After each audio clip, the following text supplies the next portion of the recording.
Starting the stream. My tits are wet. I am sweating like a wild boar. I'm going to look like a porn star by the end of this. So this stream is based already, and by based I mean like it's being coated in a thin layer of liquid. Um, so with all that being said, somebody say words. Yo. We'll Say do words. our best to help you make that happen, I Yo. guess. Yeah, But I gotta get all hot okay. and bothered. Get that nice tit froth right between the middle. All right, and it'll show up nicely in this shirt too, because this is like a rash guard shirt. And whenever I go for a long run in this shirt, which is what I got it for, it's like super breathable. But it's also like it hugs like a compression sock, and it's got like actual compression seams to like hug the torso. So whenever I go for a really long run, it conforms to the body and like sucks my parts together. And so it's like it's got all this nice rub froth, and you can sort of see a line of white minerals build up. Yeah, fucking welcome to the stream. With all that being said, this is the potentially last. We're gonna see what we can do today, and we're also going to try to address these issues with us four. We tried to get more people on. They're still invited, and people are still free to show up. But ultimately, I think people are probably busy with something else right now. So, with all that being said, this is Words to Say. We are saying words, and we'll start with Kareem, Hody, Rose on the introductions and plugs. All right. Hey, I am Kareem from the Essential Libertarians. We just did a stream with, I'll be honest, the coolest mutualist, maybe one of the most informed on the internet, ThoughtBat. So go check that out. I really did thoroughly enjoy that. You can find me on X at Kareem6633 and Anarch Unity. Also go check out Keith's website, attackthesystem.com. Hody. Hey, I'm Hody Johns. I'm with the Love First Christians, and I am just happy to be here. I'm sure most of you guys have seen me before. We've talked a lot of Project 2025 so far. I don't like Project 2025, and I look forward to discussing all those great reasons why I don't like it again with you all today. My neck itches. Rose. I'm Rose, patron saint of Real Libertarians, recurring guest on this channel. It is reasonably comfortable in this room, so I will probably not look like a porn star by the end of this stream. Just putting that out there now. Our views just dropped. I really hope like that we lost part like of the 50 stream people. did not get cut off, because if they missed the opening joke, that's going to be a really awkward line to have said. Yeah, right. No, they caught all my tits sweating glory. So with all that, yeah, actually, real quick, for those with long enough hair that it touches the neck, do you get like itches, like when your hair flops down and sweats back here? Do you get like itch at all? Yeah, you got to put your hair up when you go for a run, otherwise, yeah. I don't. I just sort of let it fucking fly. Yeah, okay. But then, like, it helps keep your neck cool if you keep your hair off your neck. Also, how the hell do you run in a long sleeve shirt and jeans? We've had this conversation already, but like, well, so like the that's primary not proper running attire. the primary thing is I like to run in real sharp and or toxic shit, and I kind of like to it's a desert survival mechanism because I started learning to run in like the desert. And so, like, when you're cross country in the desert, especially fuck choyas. Anybody? Okay, quick poll. Who here knows what a choya is? A choya sucks asshole. Isn't it a company that makes fruit or something? That's Chiquita. I thought he meant Goya. Oh, Goya, yeah. Goya. Okay. Now, I think doesn't Goya normally make like canned foods? I don't know. Maybe. Yes.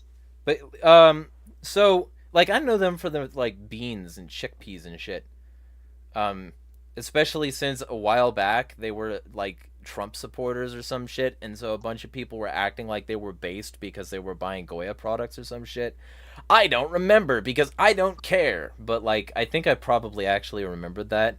But a choya, okay. I'm gonna see if I can just find a quick image of a choya, and like and demonstrate why these things suck.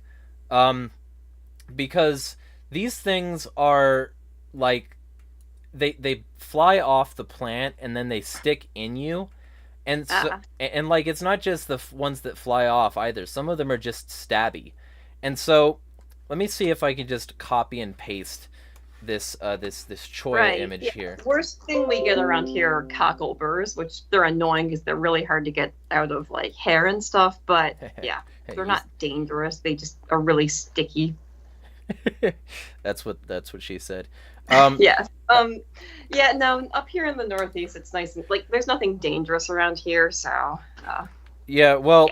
Yeah. It's easy to. I can proudly say that only proper running attire are things like t-shirts and short shorts. Well, most people in the desert also do that, but like I didn't want fucking. Okay, so you can't see it, but the people watching the stream can see this garbage.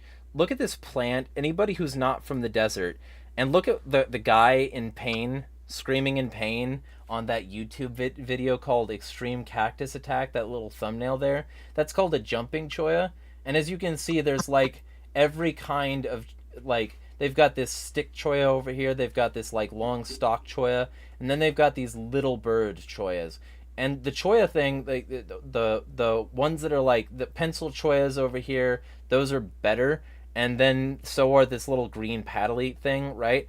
But the ones that really suck are the white fluffy ones, because those ones, the cactus will break off in a chunk segment, and the segment that it breaks off in, it will like break off, and if you like flicked it because you were running through and you didn't see it, it'll break off, and more of it will break off and stick in you. And it's how it propagates, because you pull that out when you run the fuck away from it, and it also gets stuck in animal fur and shit. And so like one time I had the worst choya interaction that I've ever had. We'll get to the actual stream here, but yeah, pulling out doesn't normally help things propagate themselves. Yeah, right. But in this particular case, the choya that I had in me, like my sister, we were roughhousing, right? And I was being a cock. I was not being like, innocent. I'm not fucking some perfect angel in this case. And I forget what I was doing. But what I do remember is that she pushed me and didn't pay attention to where she pushed me. And immediately just a look of horror, like, oh shit, I fucked up, washes across her face as I know what's happening because I'm being pushed into a bank of choya that's like gigantic. It's like taller than I am. And so my grandmother and my sister both had to just sit there for like, I think 30 plus minutes pulling cactus off of my body, out of my body. And they have, these burrs also have like burrs on the burrs. So like they're barbed. And when they stick in like an arrow. So you pull it out, some of it's going to stick in you, but also it's going to be like, it's going to be hard to pull out. It's going to yank your skin with it. So the fresh wound that was created is also being pulled, and more damage is being done as it's being pulled out. And so it's bad. Fuck choyas. And that's one of the reasons that I started the instinct to do this. And now I just sort of keep it because there's still technically stuff around here that's technically toxic. So it's an old instinct. And I suppose that's reasonable. Yeah. Like, I mean, maybe it's not completely necessary here, but I do like to have the option to be like, I want to go off there, even though I know there's some toxic plants, and, still be able to enjoy my run. So it's sort of that. And then additionally, like, I can run for a really long time without applying sunscreen or getting sunburned because my limbs are covered, and the worst I'll get is some hands or face or some shit. There's... Yeah, that's not an issue in upstate New York either, unless you have zero skin pigmentation. Yeah, well, in this case, Spokane isn't necessarily like it's not a desert. People call it a desert, but it's not a desert. But like they'll call it a desert because it gets like 100+ degrees routinely in the summer, and because the skies do stay clear for a significant portion of that summer. So you get an actual summer here, and if you're not careful, you can get sunburned, especially if you're on a roof all day, which I've been unfortunately on many roofs over the course of my being here because like it's work. So, but like also, if you ever want to trespass, there's a whole sport for you called parkour. So that's a different way to interface with roofs.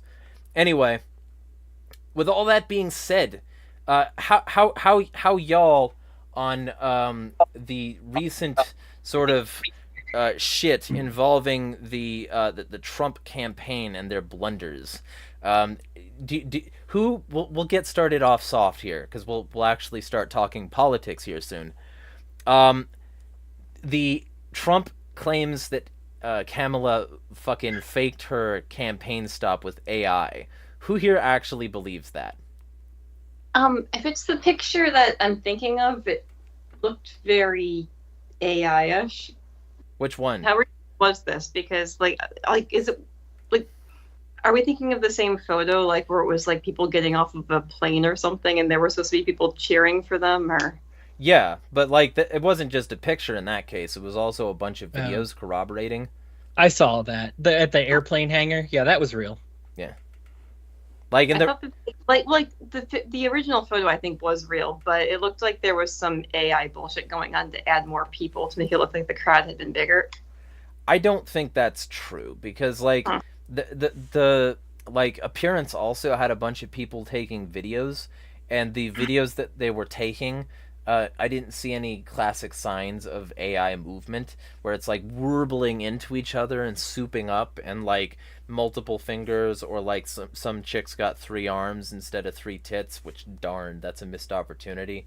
You know, there's all this like, you know, obvious stuff when you see an AI video that I didn't see in that. So I think it's bullshit. Yeah. Okay, so where are all these Kamala supporters? Because still have yet to meet any in real life that actually like her, as opposed to think they just have to vote for her because vote blue no matter who.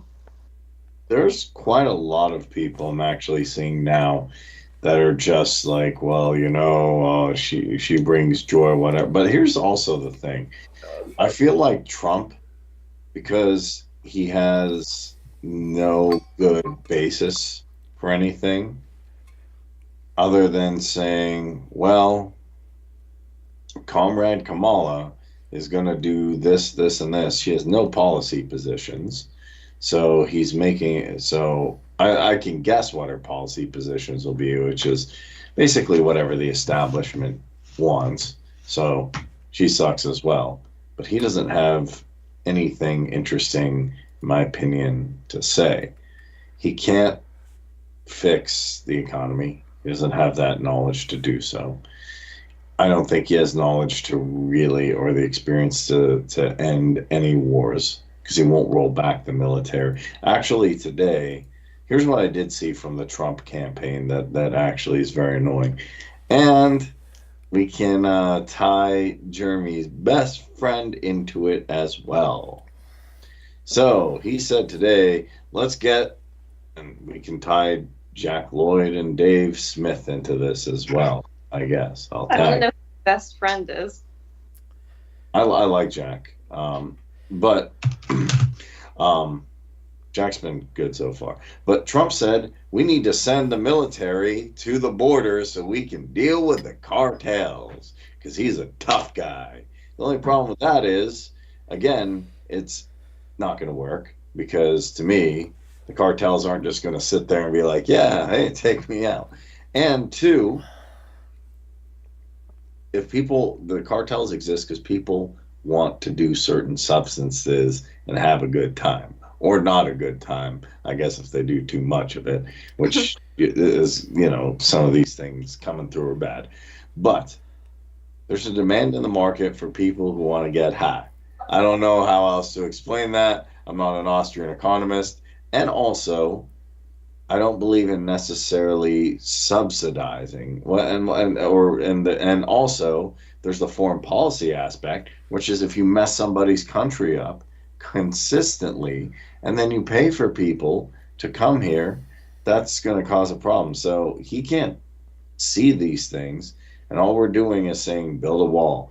Well, or he can see it, and like having the perpetual issue is one of the things that his, like, because keep in mind there was a bipartisan supported border bill recently. I need to make that a tongue twister. Bipartisan supported border bill, like that, like he fucking told people not to sign because he wasn't, like, he needed to jack off and he wanted to be like, oh, you know, when I got in, everything was terrible, and you know, so the Republicans blocked a border bill that was originally bipartisan supported border bill because he was like, you know, don't sign this so that things can still be bad so that I can fix them when I'm in. I think it's Ordo ab Chao kind of situation. Correct. And you remember Ben was in the Discord, I think. Yeah.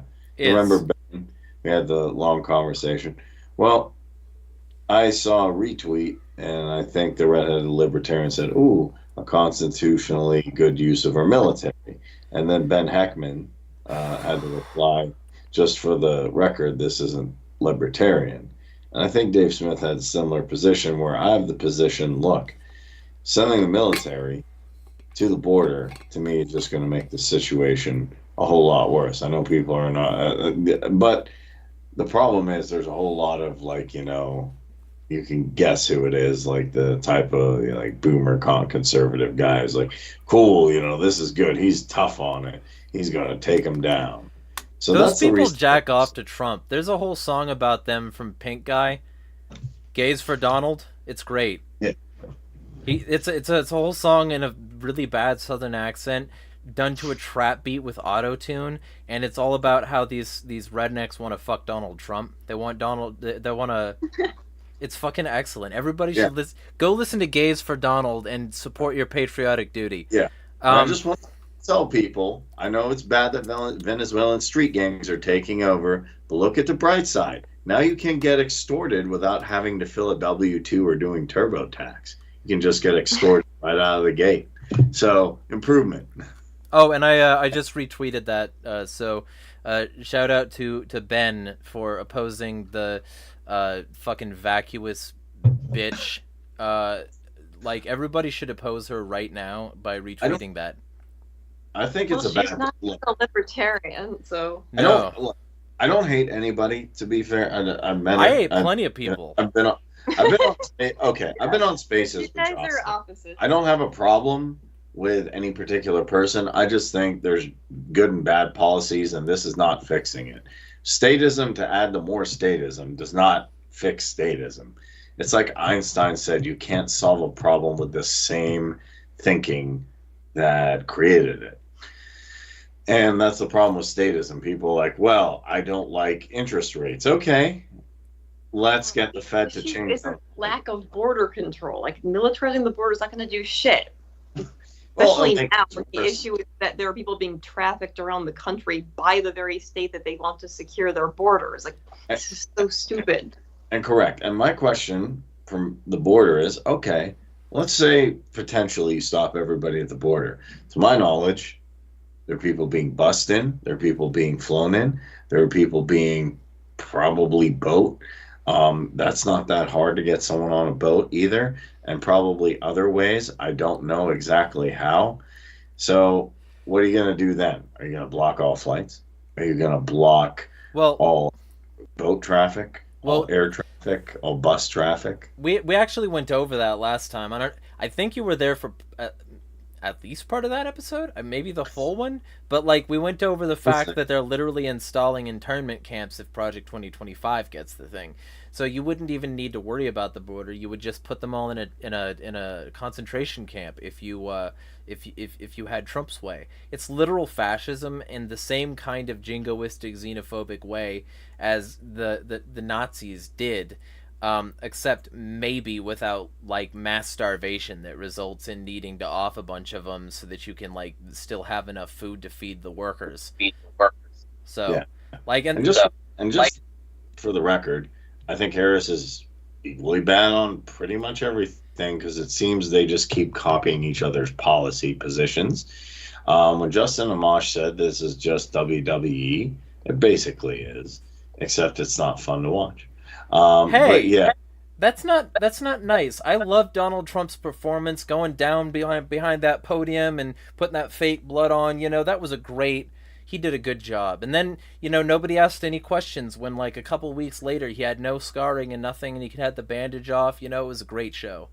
Wait. So you think what? You think he cut his ear like that old wrestling trick? I think I'm not going to make any definitive assertions other than it's possible. I mean, anything's possible. He has WWE experience. That was my initial thought, but Like, if anything, it wouldn't surprise me if the shooter was instructed to make sure that certain people died that weren't him and just miss him by a little bit. I don't think that is the least likely possibility. Okay, deliberately shooting someone in the ear is Hollywood shit. Like, that's an impossible shot to make. No, but he wouldn't have needed to make it if the ear shot didn't actually happen and he just smeared some shit on his face. He deliberately said the ear shot was fake. Okay. And if that was fake, then all he would have needed to do was shot some people in the background to make that part believable.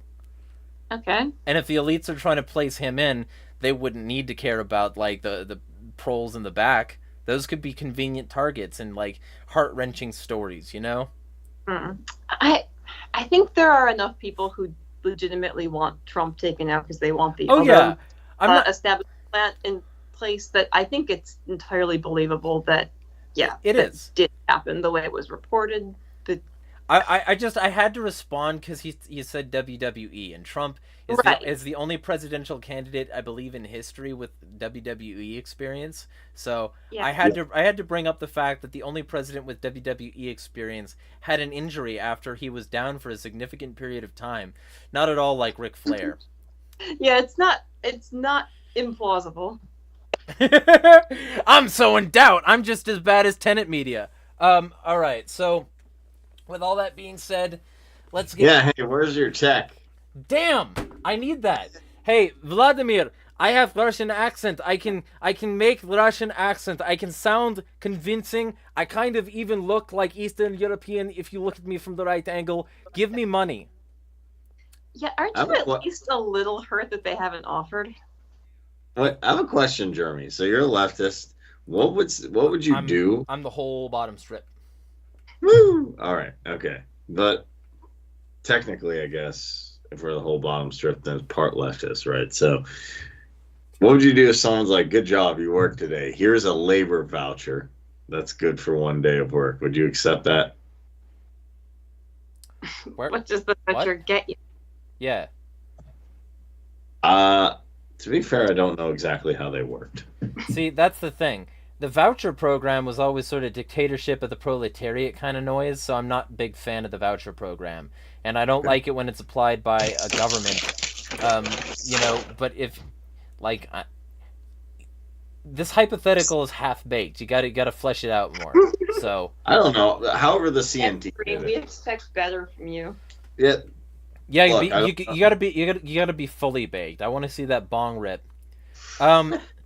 So with that being said, let us get to now I want to start real quick with the other initiatives section because there's some loose shit here that I want to make sure is covered.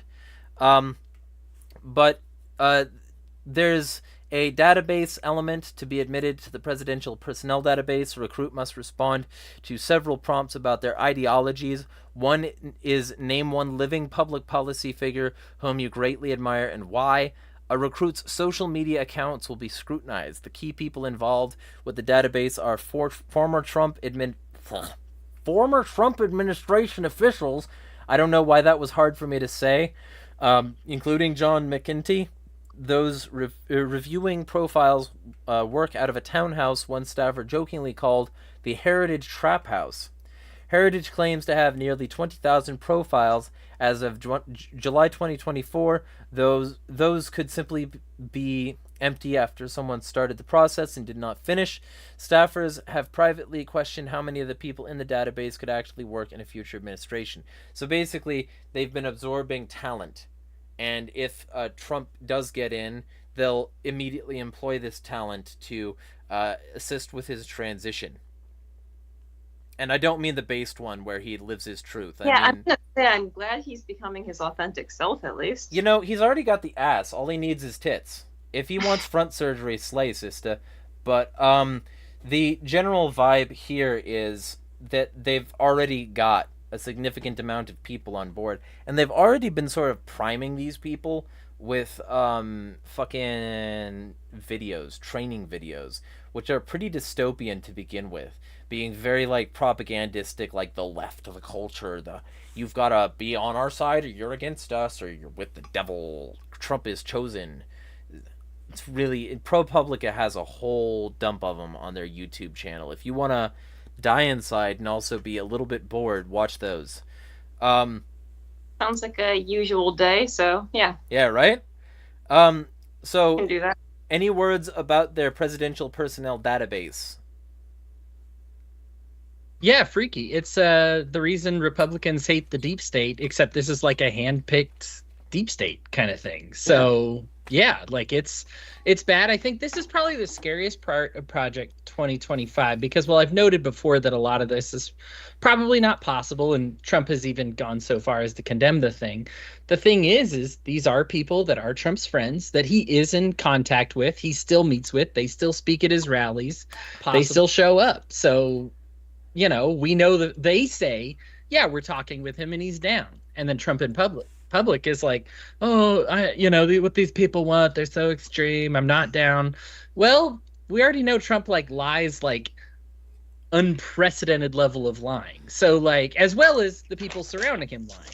So the thing is, not knowing how to tell the truth, I basically am just going to assume the worst. And I don't think that he hasn't earned the benefit of the doubt in any of this. And I think it's absolutely reasonable for a normal person to read this and be more concerned about this part than anything else. As soon as you said it. Don't worry. Go. Don't worry, because once Space Karen gets Windows 11 installed, he's going to get a commission and give DARPA more money for his Neuralink thing. Yep. Because actually, someone, I think Jeffrey Phillips mentioned, I'm like, where's he getting this technology? Like he's an investor. I'm like, who makes technology like this? The internet, this. Oh, DARPA. Well, he literally is being funded by the U.S. government. Oh, and additionally, first off, because I have to get these he's gonna run a commission. Because I have to get these two things out of the way. I was bobbing my head a little bit back because as soon as you said "take me out, Kareem," I immediately Franz Ferdinand just started bumping in my head. I want you. So yeah. That, and also as soon as Hody said it's bad, it's just immediately Mackie popped in my head. It's bad, okay. Project 2025 is bad. Okay. Yeah. So I can't do the accent, but yeah. You can't do the accent, okay? I'm not gonna try to do this on stream. Okay. So the general vibe, like, of my response here is, like, there was because honestly I forgot specifically. Yeah, Trump is going to hire, if he gets into office, Elon Musk on his cabinet for a Department of Government Efficiency. Elon fucking Musk! I feel like, I don't know, like if I was gonna hire him to have an official government role, I don't think that would be the one I'd pick him for. Especially since, like, if does anybody remember Hyperloop? Yes.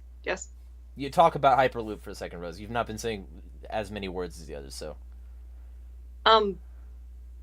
So, okay, wasn't like parts of California were going to build a high-speed rail, and Elon Musk lobbied to have it be a Hyperloop instead, and now, like, a decade later, it's still not done? It's even worse, because he talked about that, and then he wanted to do a proof of concept of the technology in Vegas. And so he started to build the Hyperloop, the first Hyperloop, under the Vegas Convention Center so that it could be easier traffic. And what it was a tunnel.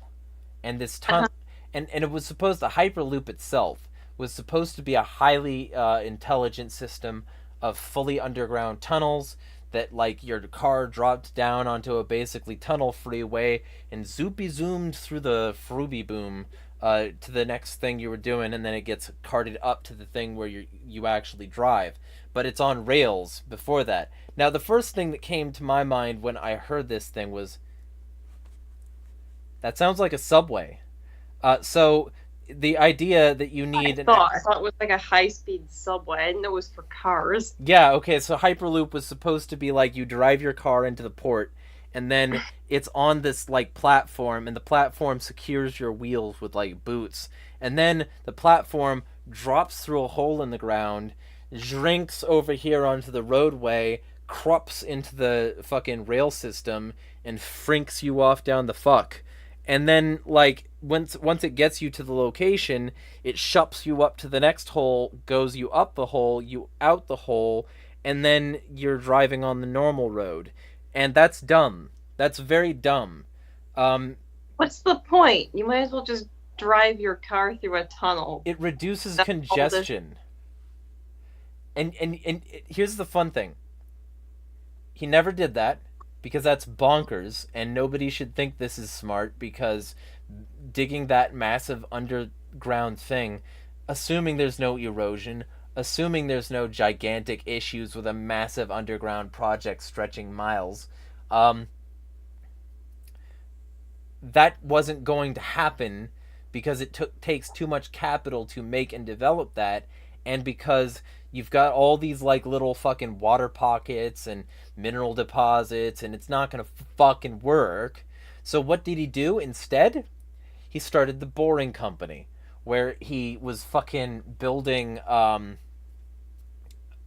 he was building tunnels, and he was boring the dirt out and selling the dirt as compressed bricks for, like, hundreds of dollars a brick or something like that, so that you could buy Boring Company bricks as collector's items, or like a novelty in your building project. You could say that it's partially built by Elon Musk or some shit like that. I don't give a shit. It's a brick.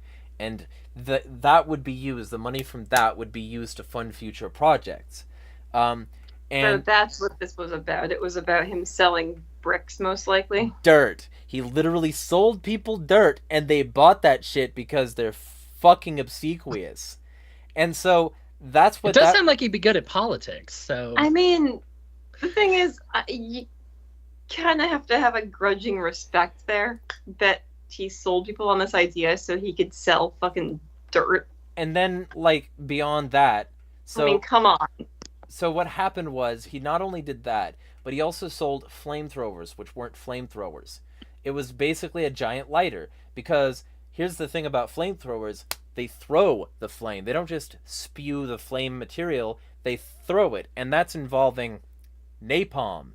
You can't sell people a napalm launcher. In America, under these regulations, it's not a flamethrower.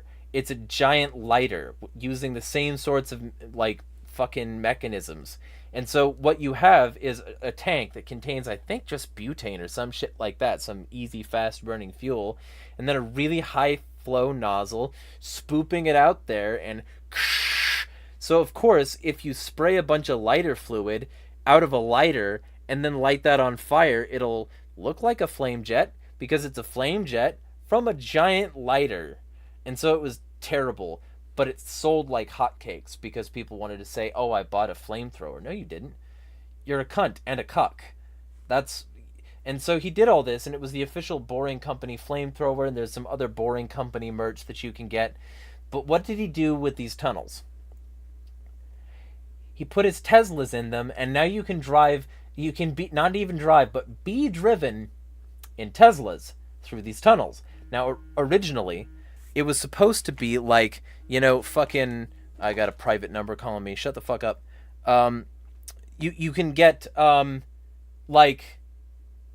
It was supposed to be very fast travel in these tunnels, with these, like, your car. Then it moved to one tunnel, not a big underground fucking network with, like, rail systems. And then it moved down the line to be a Tesla that you have to get in like a taxi cab so that it can push you through the tunnel. Well, that might still be novelty if it's fast. It's a tunnel, and it's a closed tunnel, and closed tunnels have bad aerodynamics, especially if your car is relying on drag coefficients to be aerodynamic. And if all of that wind is right in front of your car, and by the way, everybody should subscribe to Thunderfoot, because a lot of this stuff is really well illuminated on his channel, where he goes over all the frauds Elon Musk is guilty of. But, like, he fucking motherfucking put all these Teslas in this tiny little tunnel, and the air pressure means that they cannot drive fast. It is faster to not use the Hyperloop. And it is cheaper because the Tesla Hyperloop thingy is expensive to get in, and it's also, it has a tendency to have traffic jams because this tunnel is very small and not good for driving cars in. You know who doesn't have problems with the Hyperloop, though? They should have had fucking tunnels that you drive in, or they should have just built the stupid railway, or you know what? Railway that they wanted originally. Yes, it would have been better. But one question, if you're a hedgehog, does a Hyperloop work in the green zone? Because you do this, and then you hit the little pole and goes... So the thing about it, if we're using sonic physics, he would not do that small a tunnel. He would just run on the ground. There's no reason to use the tunnel unless it's like the entrance to something secret. If he knows that there's some reason for him to do that, then maybe. But Sonic prefers Sonic prefers the open air. Sonic prefers, like, the smell of things and the freedom in nature. He doesn't like being trapped underground, where running is more claustrophobic. He didn't even like being on a boat. So I doubt that he would spend any amount of time there unless there was some very specific reason for it. And here's the other half of it. Even he would have difficulties with the drag coefficients. So if he did try to do that, he would get very slow. It would slow him down because the air pocket in front of him would break shit unless he broke that air pocket. Which means that if Sonic went through this with any level of intentionality, he would have broken the loop. It would have been like a rupture. His shockwave would have, like, just completely busted up the pavement on the surface, and it would have caved in behind him. It's not even good for Sonic. Who's it good for? His bank account, his fucking failing businesses he needed to AstroTurf. And so that he could sell fucking dirt bricks or something. Yeah, that's the thing. Again, I have to admire, like, there's something that, yeah, I have a grudging admiration for that move. Well, not because it's ethical, but because he managed to sell dirt. Yeah. Well, it'd be one thing if he convinced, like, the public, but the fact that he convinced, like, the government to bankroll it makes it, like, a little less respectable. You know what I mean? Is it even unethical to fucking bribe the state or to convince the state to do something? But because I mean, okay, that money was just going to be wasted on some other stupid shit if they had not paid it to him. So, like, it's one of those things. It's like, okay, well, I don't know. I feel like it's actually less unethical than just, like, scamming regular people in some way. I feel that I feel like most people are getting government subsidies, him, Fauci, other people. Literally, the government's a bunch of con artists, and they have a bunch of con artists, and con artists working with con artists. If you're an honest person, probably not going to get government like, oh no, I don't think these are good. Like, I think this is the wrong use of it. Like, honestly, if Marvin Heemeyer said the government lines, they'd probably give it like, no, don't get the bulldozer. Here's subsidies, chill out. But funny enough to me, if you're a con artist, they love that. Oh, hey, he's conning people. Great, give him subsidy. Or if you're doing something bad, subsidies always appear. Or Because you'll be useful. Yeah, but other than even like, it's kind of funny. Like there's a joke where it has these farmers. They're like, these people on welfare, blah blah blah. They need to get up and work. All right, where's my corn subsidy at? So, to me, it's not so much. Yes, throw subsidies at anything. They're going to waste it on anything. To me, if you're a man of integrity or a company of integrity, an LLC, whatever, even though that's not really completely free market, but fine. If you're a company of integrity, you're not going to get subsidies. If you're doing something shady, or you got some bad business practices, or you got some connections that you shouldn't have, I feel you'll get subsidies. I mean, essentially to me, Pfizer, Moderna, AstraZeneca, Raytheon, Boeing, those companies might as well be arms of the federal government. They just have a corporate logo, a designed corporate logo. So if you go to 99 Designs and get your favorite logo and then say, oh, we're a private company, then you start up and you get, to my knowledge, some of those companies completely run on government subsidies. So, and they're all bad. Like we saw what's going on with Boeing. Boeing is not, it's like, can we inspect this? I think planes are falling out of the sky. And I'm concerned, like, oh yeah, inspect it. Oh, you're inspecting it. But like, hey, I think this then you're the one falling out of the sky. Yeah, literally. Yeah. I think Boeing's planes have a problem. And to me, Boeing is probably one of the, I think Boeing's almost all, you guys can correct me if I'm wrong, Boeing's almost all government subsidies. Like, well, yeah, but like, here's the thing. Here's the reason I don't like that.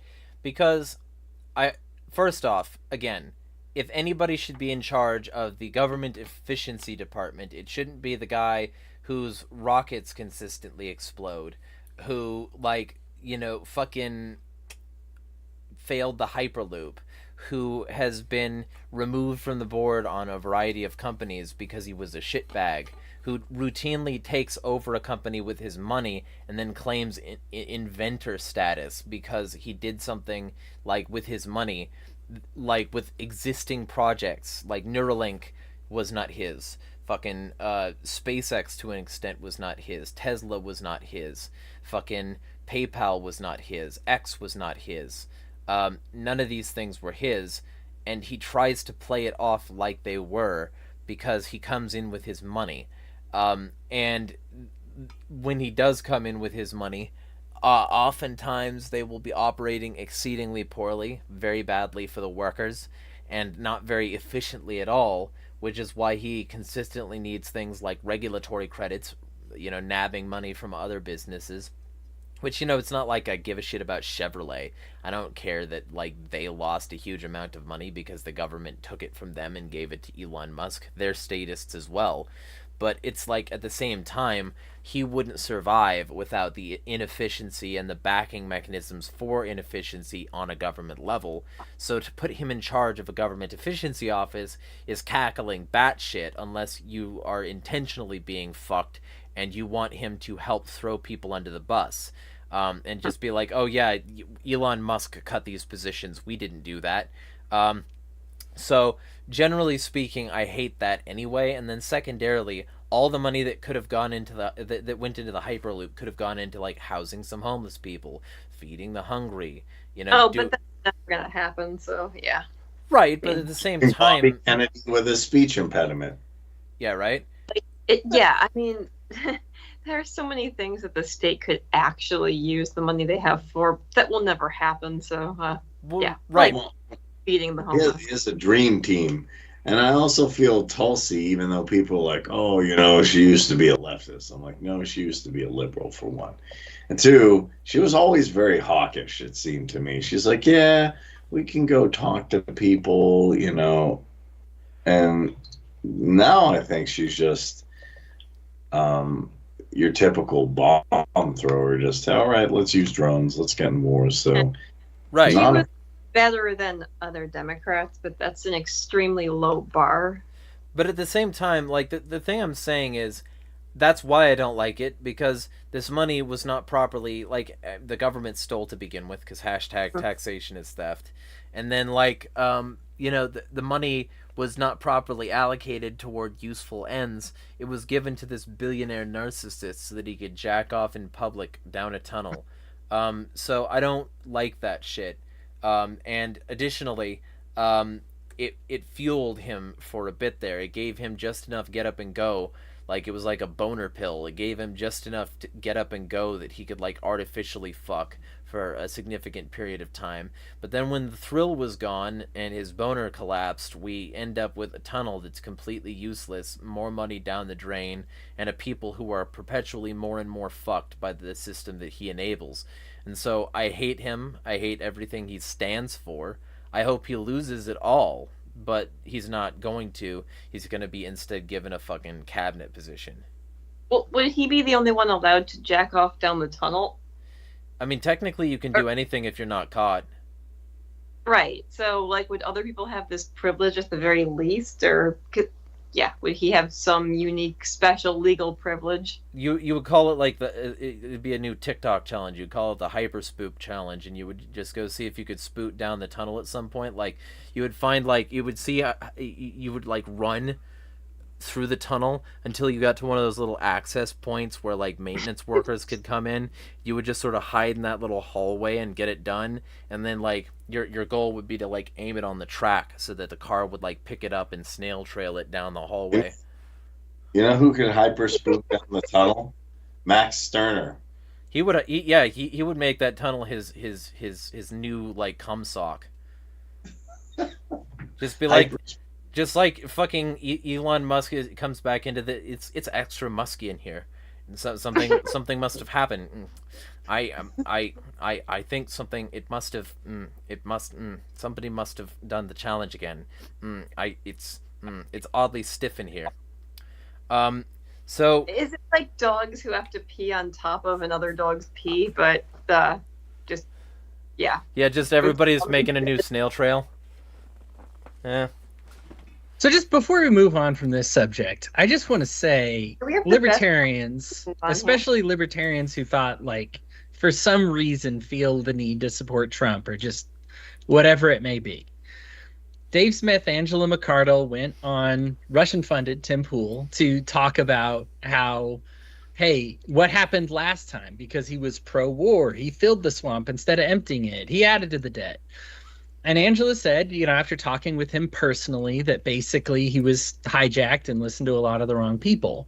And Dave was like, all right, well, as long as we're not seeing the same people sniffing around there as before, between the convention, Project 2025, and the people Trump is inviting to Mar-a-Lago, it's the same people as before. So, I mean, Dave Smith, I think his exact words is, I just don't want to see him sniffing around. They're around. Like, I guess we have yet to see until he, like, takes control again, but it's not like he's distanced himself or changed anything. So at this point, if you don't like Trump first term and you're holding out Trump, like, holding out hope for Trump second term, it's just a horny stream tonight for some reason. I don't know what's going on. If you're holding out for his second term, this should make you pull the plug right here. Like, it's just, he's not distancing himself from these people. If you want to see a different set of people and that's what you were, like, hinging your hopes on, he didn't do it. It's already failed. So yeah, John Cobb says he joined just in time to hear Cumsock. I'm going to send you a link if you want to join. We could use your presence. We could use more people to talk about cum socks. Yeah, we got to stiffen this stream up. So it's in your Twitter inbox if should you so choose. We've also got somebody in here who's very angry with us, and they're probably frustrating under their table. There's free. Was it me? What? Was it me? Oh, we're all leftoids apparently. Democrats they're not very sentence words. So they say Democrats uses identity politics to manipulate divisions since their KKK era for their agenda, now pushing socialism by exploiting victim narratives and consolidating elite control clown world emojis. It seems manipulative and cult-like when the left uses misleading narratives to portray themselves as victims in order to gain sympathy and attract weak-minded supporters. Clown world emoji. George Soros and his lying mainstream media turn you leftoids into NPCs. Clown world emoji. I'm sure. And I hate fucktard. We talk about this sort of divisive bullshit all the time. Yeah. You're way behind. And also, you're probably a Who's bot, the NPC so who now? cares? Yeah. So this person on their channel says, please subscribe in support of helping me to continue to expose the left. If you have videos you would like to share with me, feel free to email me. So they're one of these channels that relies on their audience sending them things to react to, and then they react to those things and act like they're doing something awesome. Also, they do the clown world emoji in too many of their videos, and the bit is old. Like, it's old. Yeah. It was old a few years ago. Yeah. It was clever for maybe like 2 weeks. Yeah. I love getting called an NPC by somebody who assumes that because I don't like Trump, I must be supporting the Democrats. That's Oh, you can that's have very so much, ironic, you can have like so much NPC fun with accusation, these people right? because you can see them short circuiting in real time. Like, Right. like And I'm the start, NPC. Okay, you'll criticize either Trump or Biden or now Kamala, so they'll just reflexively start criticizing the other person because they think you're going to be upset. Yeah. And then they get so confused when you don't respond the way they thought, but then they don't know what to do, so they just carry on as if you're still a supporter of the person of the other team. Yeah. And then you can see them short circuiting because they have no idea how to handle people who are not part of the red team, blue team bullshit. Like, over here, you've got fucking, like, a thumbnail of anti-Nancy Pelosi. Bitch, me too. But, fucking, you've also got over here a thumbnail venerating, Reagan. Where he says, if fascism ever comes to America, it will come in the name of liberalism. Okay. But you also say these people are evil. So, I mean, who's these people? I think all of your videos getting less than, like, fucking 40 views. What's your most popular video here, sir? 187 views. Chris Shomack explains how he observed voter fraud when he was there, and it's got a guy trying to grope you in the thumbnail. Yeah.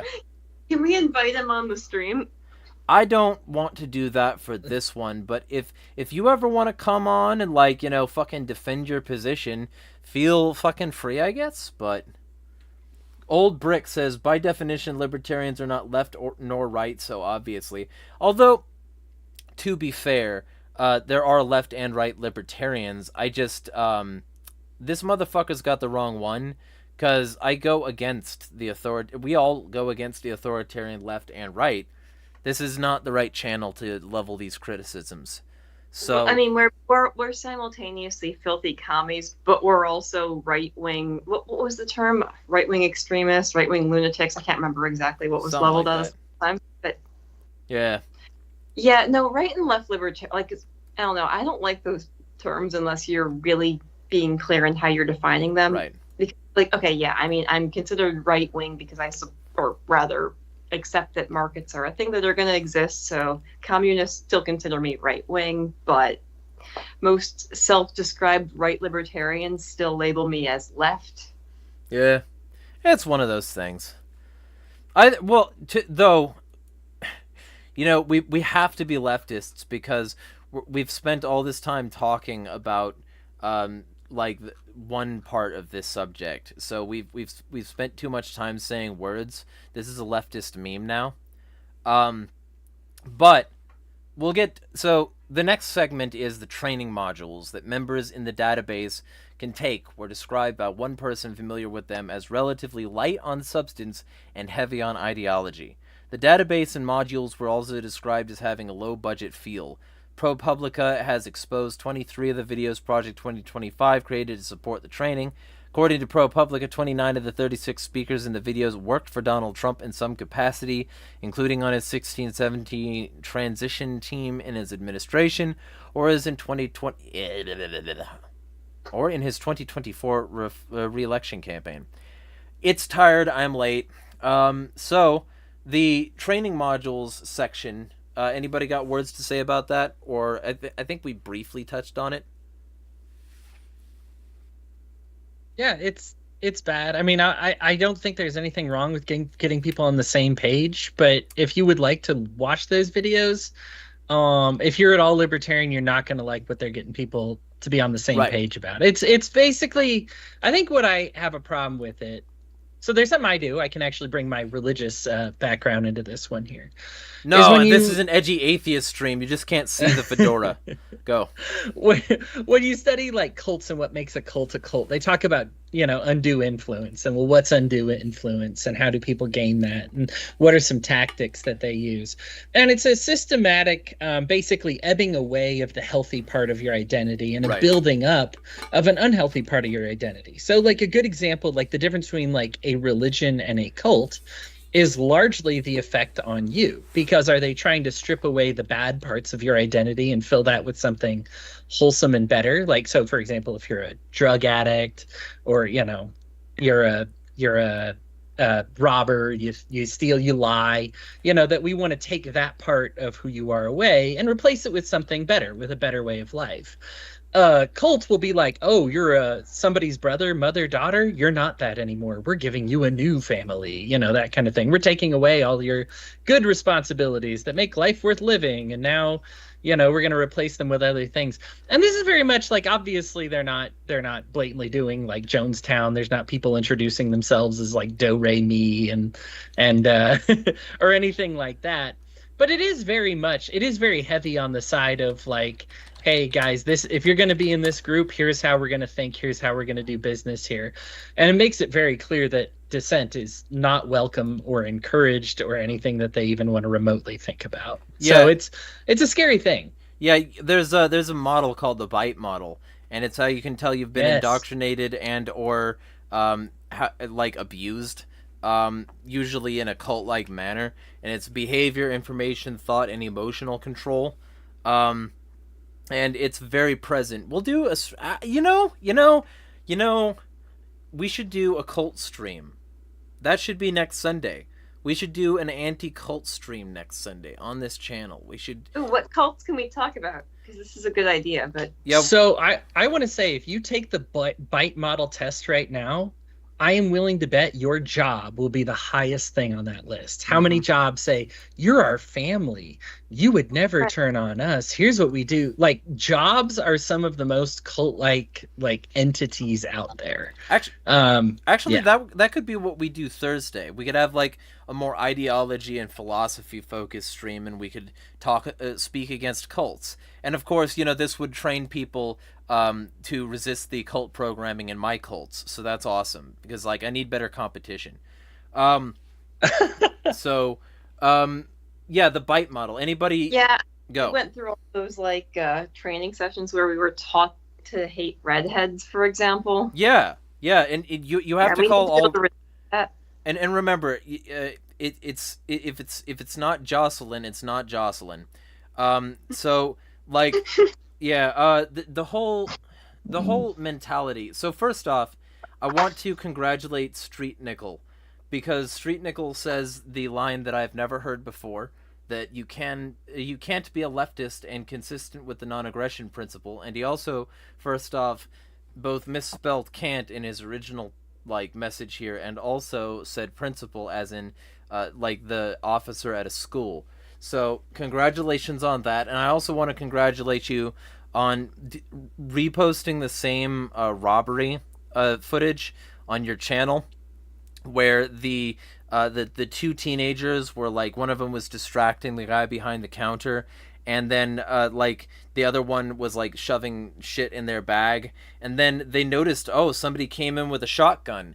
And the person who came in with a shotgun was scary, so they joined forces and were like, nah, that's not gonna be cool, and they distracted him with the skateboard and threw a 5-pound rack on his back, which obviously pinned him to the ground. That was an ad for a TV show. That's not real, but I wanted to congratulate you on getting 0 views on that. You did great. Anyway, now that I'm done tearing people apart, Old Brick says you can be a right or left libertarian, but basically a libertarian is just being opposed to authoritarian politics. Well, and not just that, but also authoritarian mentalities, philosophies. It's like, it's more than politics. Even in a post-political world, we can still like see libertarian arguments for certain mentalities and actions. So it's not just a politics; it's a lifestyle, Becky. Yes, but yeah, I mean, yeah. In essence, I agree with you. Libertarian, you need to overcome those statist impulses that exist in all of us. Yeah. And realize and accept that not only do you not know what's like, you don't even know what's best for your own life most of the time. You can't possibly know what's best for other people's lives. That's a major step that some people just completely fail to ever take. Are you dying, Kareem? I think Kareem died. Oh shit. Maybe he's frozen or something, because I can't see his face moving. Did he just... Oh, you know what? He replaced himself with a cardboard cutout. I've seen this before. He's done this. This is the standard Kareem division tactic. Because, like, it looked like for a moment like he was asleep, but he's not moving at fucking all. And that's not how sleep works. And I don't think he would sleep with his finger on his lips. So it's a very still sleep if he's sleeping. Yeah, right? There we go. There we go. Where can I get a cardboard cut of myself? I want to try this stuff. Yeah, you gotta deploy it. Like, slip it up there. I want to know how long it takes for you guys to notice. Yeah, like, and by the way, my campaign slogan, deploy it, stick it up there. So, Kareem, we can see you moving now. Yes. Cool. I'm alive. I'm battle evil. I ain't cat man. Yeah, I can't. No, you lost that because you did not join within the 3 minutes I gave you, so that is now my title. You're an NCAP man in Ancapistan. NCAP man in Ancapistan. Rose is trans. We'll respect his identity.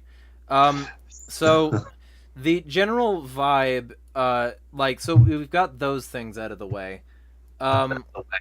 Draft executive orders. Kareem, real quick, mute thyself or headphones if you've got them. Project 2025 and the CRA have also helped draft executive orders that are not public.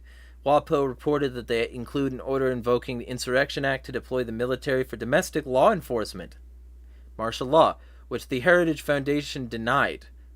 At least 38 Democratic members of Congress have called on Project 2025 to release the draft executive orders, also known as the 180-day playbook, saying it's in the public interest to know what's being planned. In July 2024, Micah Meadowcroft, the director of research at CRA, said in a secretly recorded interview that the orders would be distributed during the presidential transition in such a way that they would never be made public.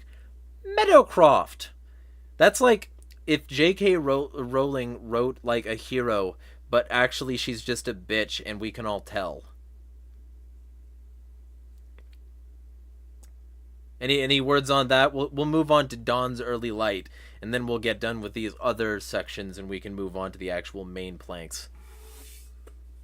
Because basically all this is saying is that there's some secret orders that haven't even been released. Allowing for martial law?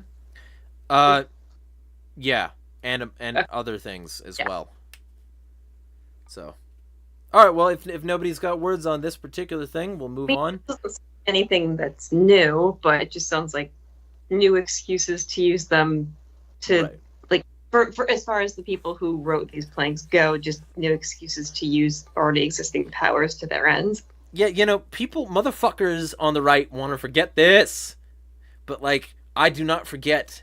And this is part of Trump's fucking COVID shit, which they also want to forget. They want to pretend that the left and Democrats were the... But Trump gave the Pentagon COVID money to fight COVID as though it was a national defense threat. And so he gave the fucking Pentagon money. And they spent it on defense spending. How many times we have to warn the right that the shit that they push for is going to be used against them? They don't fucking learn. No, they don't. Oh, okay, I guess Kareem did leave. That was weird. He'll be back. Maybe. I think maybe he said he was going to. I don't know. But either way, Dawn's Early Light. On September 24th, I don't know, maybe we'll make this the stream for tonight and just call it short.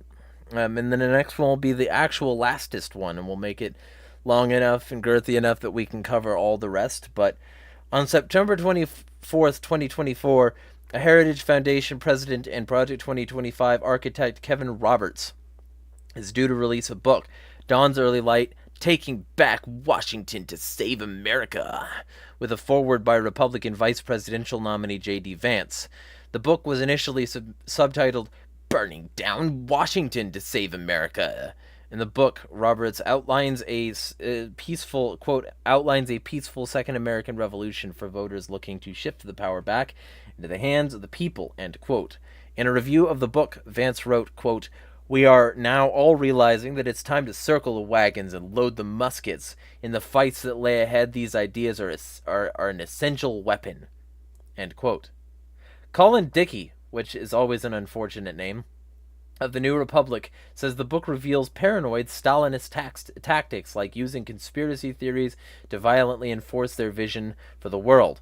He criticizes birth control and law enforcement, while promoting public prayer as a key tool in the competition with China. And he prefers a more heavily armed frontier-like society. Well, I mean, same, but like not for that purpose. On August 6, 2024, the book's release was postponed until after the election. I wonder why. Thoughts? I like the fact that it's pointed out that this is a Stalinist tactic. One of the things I wish the right wing would do more often is like actually read Marx instead of calling things Marx. And I swear you, like, if you are genuinely on like the MAGA train right now, you will genuinely enjoy Marx more than any left winger you know. Mm-hmm. Like, as far as like, don't we have a right to create the culture we want within our borders? Don't we have a right to say who gets in and out of here? You know, isn't there something to be said for people having a land of their own? And yeah, like it's really like, and then down to like Stalinist tactics and things that you do to maintain this government. Like there's a reason why Putin was like KGB, what we would call left-wing authoritarian communism, and now he's seen as like right-wing. It's not because Putin has radically changed. It's because the right wing has embraced Putin's tactics. And that's all there is to it. And really, if like you're being duped, you're being laughed at, first of all. So if you don't like being laughed at, then maybe don't do what you're doing. But yeah, like these same tactics, they've been done before. They've been done by Stalinists before. This is just what we would consider, by modern day accounting, the right wing using them. And yeah, don't be an idiot and don't fall for it. Yeah, and like I forget which one. I think it was Lenin. But I believe Pete Quinones, like for a while there, said he like had to admire, at least on some level, Lenin. I believe it was. Yeah. Yes, because it's Lenin. Yeah. I unfortunately know a couple people who are still followers of his who would go around quoting Lenin. I'm like, you got that from Pete Quinones, didn't you? Yep. Like that's the only reason you know anything about Lenin. Yep. Unfortunate. Yeah, it is actually pretty hilariously easy to sell right-wingers on Marxist ideas. Like, I can remember at one point this one troll who managed to convince conservatives that the only way to defeat the woke corporations was to outlaw private ownership of the means of production.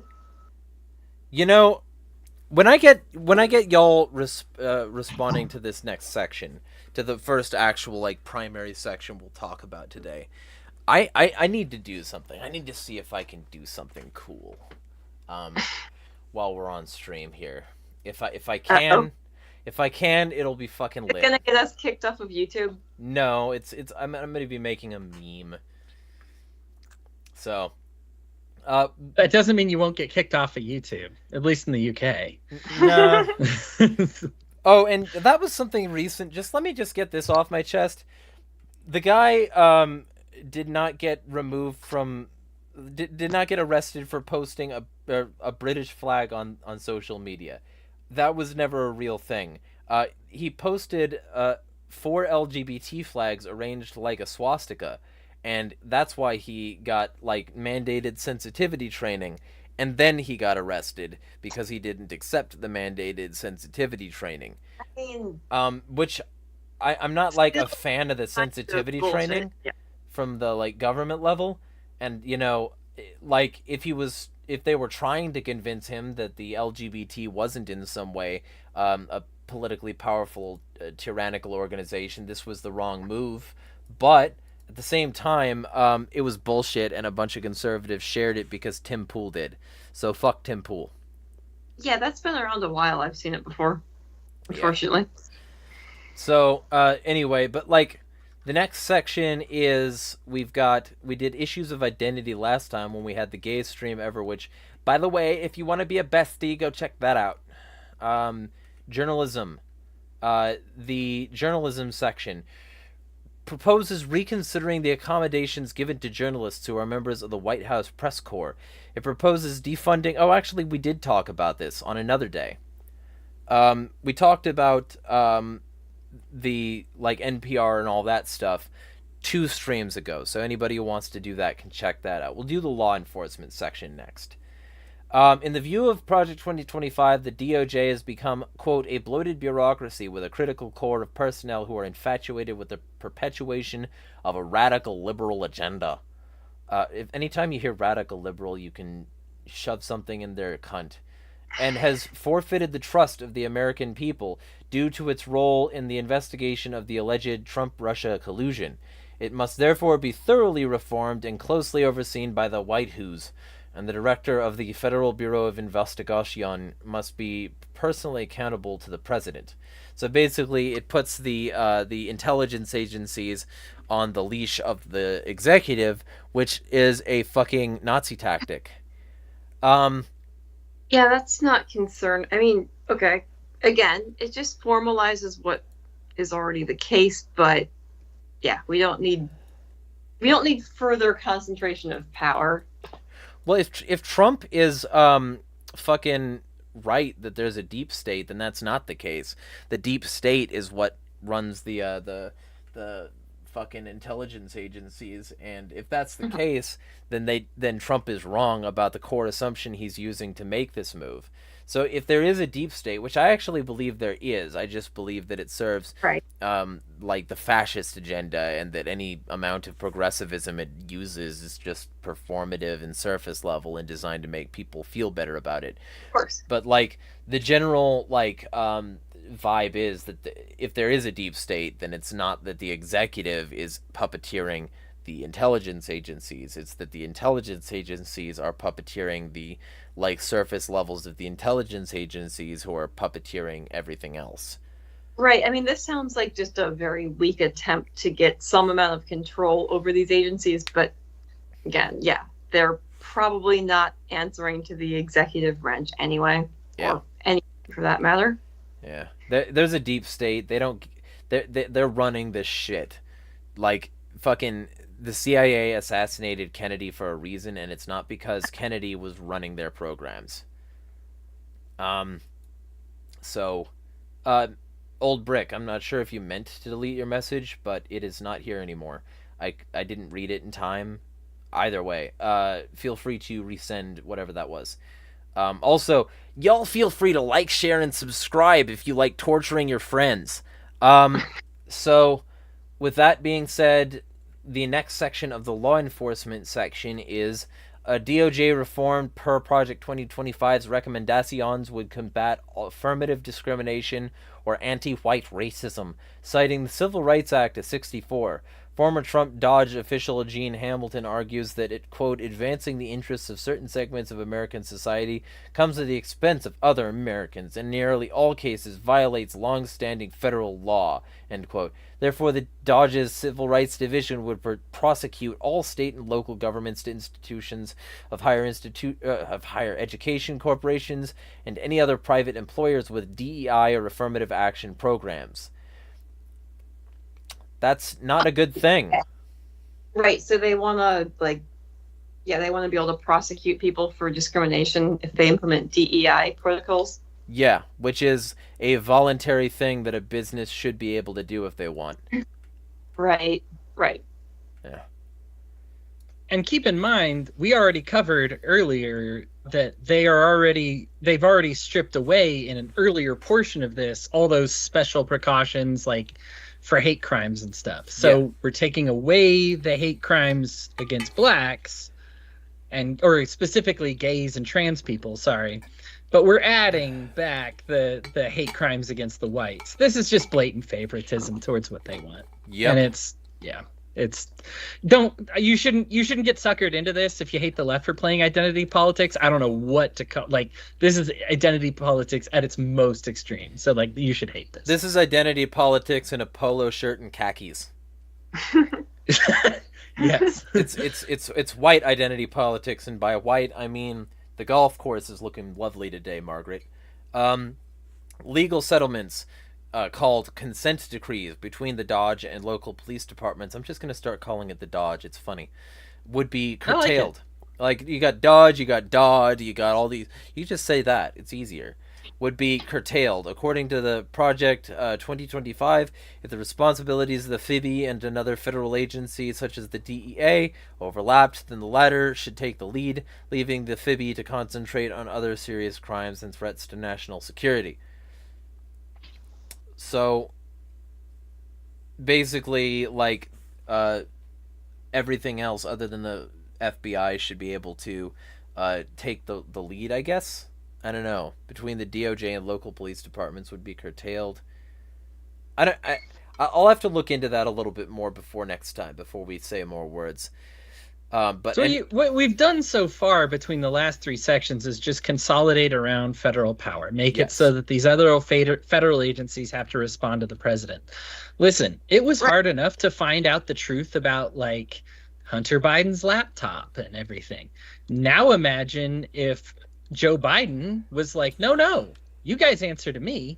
Now it's suddenly impossible to find out the truth about Hunter Biden's laptops and his dealing with in Ukraine. Like, like right wingers. Remember, you might like this when it's on your side, but it's going to be used against you. You shouldn't like it even when it's on your side. Like my goal, obviously, with this whole thing is that you learn to not like it even if it benefits you, because that's not cool, right? Like, even if it benefits you when you win, it's like learning that you had an unfavorable advantage. Like, do you want to go through life knowing that, like, you stacked the deck in your favor? Does that make you feel good about anything you earned in life? Like, that's bad. So obviously I want you to also learn to not enjoy stacking the deck in your favor. But at the very least, you can at least say, hey, listen, this rule that is used against me, eventually I'm not going to have home field advantage all the time. In fact, Democrats have won how many of the last several elections? Like, Republicans, you're not doing well there. So you're like one election away from Kamala Harris being able to say, yes, you're able to investigate what I did as a prosecutor, or no, you're not able to investigate what I did when I was a prosecutor. We want the Department of Justice not tied to the president or the federal executive officers. Jeremy already mentioned this is a fascist tactic. This is how you get to do things that are blatantly unconstitutional and not be held accountable for them. Yep, no checks and balances. Right, people look back and they're like, Hitler violated X, Y, and Z, and why wasn't he court-martialed for this? And why didn't he get, well, because of stuff like this. Because all of a sudden he's able to say, nah, we're not investigating that. Nah, we're not looking into that. Nah, you don't get to ask where that money came from. And now a bunch of dead people and a bunch of dead rights that you're never going to get back. So. No one has this. No one thinks like they love these ideas for when they're in power, but they never consider how this is going to be used against them as soon as somebody they don't like has power. Like we go through this with both teams too. Like I remember having this conversation with people who were fine with Obama having set the precedent that it's okay to execute U.S. citizens abroad without any sort of not even with that, like, okay, not just without a trial, but without even having been charged with anything. Yeah. They were fine with this because they're like, oh, well, I'm sure there must be a good reason why he's doing it. Then all of a sudden, once Trump was elected, then suddenly they're very concerned about Trump theoretically having the same power. So it's the same, like with the conservatives. Like they were fine with the Patriot Act, and now suddenly they're worried about being targeted for their political beliefs. Yeah. Hey, we warned them 20 years ago. We warned them this shit would be used against them. They don't listen. No, and people never learn. Yeah, and by the way, I should have remembered what this was, and I feel stupid for not. But consent decrees are basically just like they're effectively like plea bargains. So they want to make it like harder to get plea bargains, and like basically that would mean that if you wanted to get a conviction, you would actually have to take it full to trial, and that would mean more people behind bars and like harsher prosecutions. Oh, wait. Okay, so wanting to do away with plea bargains? Well, consent decrees, it's sort of like that, but it's like nobody has to admit they're guilty. They're just agreeing to do the thing that the verdict would give them if it was given that, I guess.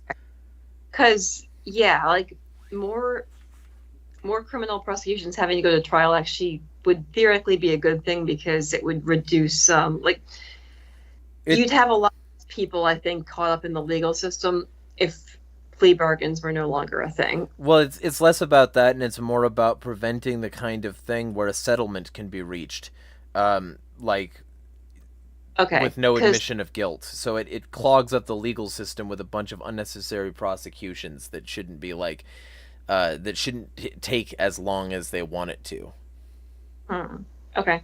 So, an this also denies victims justice a lot of the time. Most, as many who are aware, who watch enough SVU might be aware, when you make plea deals harder to reach, it's actually less likely that you'll ever get justice as a rape victim, because it's one of the most difficult crimes to prosecute. And your best bet on it, this is why when people want to make the punishments harsher, and believe me, I get it. They should be harsher. I'm not trying to justify that in any way, but the reason why this doesn't happen when we have all the you steal $500 from your chest at work, and it's all of a sudden you're in jail for 25 years because you robbed a bank, whereas you rape somebody and it's you got 15 months or something stupid. The reason this happens is because it's almost impossible to convict somebody on these types of things. So what they hope you'll do is that you'll confess to it and get that lighter sentence. Okay. So it actually, in addition, as Jeremy mentioned, to being filling people up with in prison because it's they're forced to go through this process, you're actually denying victims as well of these crimes a lot of what they could. Now, this isn't, in this particular case, it's not rape, but victims of, government abuse, what they would be, if they have reasonable evidence that somebody might confess to it, suddenly they have to go through the whole trial. And believe me, the government's very difficult to convict, about as difficult to convict as child molesters. So anyway, and they're often the same things. Two go hand in hand. Yeah. Two go hand in hand. But good luck ever trying to get justice for anything if the government is the one that wronged you. Yeah. Old Brick says they were rewriting it. The deep state is just essentially the oligarchs that run our government. That's what he was saying. He or she, actually, I don't know your. I need to look this up. I normally look at a channel before I talk about the person. I just assumed you were a dude. I mean, in these circles, it's usually the safest assumption. I'm here. Hello. Did your shit fuck up or something? Yeah, a little bit. Ah, gotcha. Well, so we just talked about the law enforcement section of it. Yeah, I don't see anything about you specifically, so I'm just gonna assume male from your music taste. Jeez. Well, it's fucking Offspring, Tom Petty, I like those bands. I like those bands as well. Well, yeah, I mean, I like them too, but vast majority we're talking here. But sure, Celine Dion, Let It Go. He says, yeah, I'm a dude. Yeah. I usually assume someone's a dude, and then oh shit, what if I got it wrong? Yeah, this is dude who's mad at us still. No. The person who was authentically angry, Free Wheel Burnin' earlier, left, I think. So this is he got canceled. Yeah, right. Fucking I propose bringing. I can't take them libtards. This is America. I know what. Fun to bring on stream. Well, and Street Nickel left. I think he didn't like the fact that I called him out on his bullshit video on his channel. So, it's always fun because YouTube Studio, it has this option where you can just click somebody's thing and find their channel. So you can, if somebody's got some shit to talk to you, you can talk it right back, and I often do. So, anyway. Communism, hell. Yeah, right? I see James Lindsay and Oz are going at it now. If they're gonna start shit, it's fair game. Well, that's James Lindsay and Haas are just two different fascist sides of a coin, so I don't give a shit. Let's get on. I like watching fascist brawls. It's like you throw meat.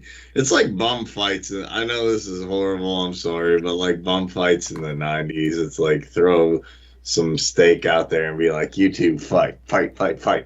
I mean, if you don't have, no, in these situations where you don't really have a dog in the fight, yeah, it's just fun to watch them go at it. He's like, "Oh, communism's woke, man. Look, I know." And he's like, "Oh, Karl Marx was not woke." And I'm like, "Oh boy, here we go." Well, certain kinds of furries would be very proud to have a dog in them, like Trump. He's gonna legalize furry. Project 2025 acknowledges that capital punishment is a sensitive matter, but nevertheless promotes it to deal with what it considers an ongoing crime wave, and for particularly heinous crimes such as pedophilia, until the U.S. Congress legislates otherwise. By the way, if anybody needs this voice for their voiceover, feel free to hit me up.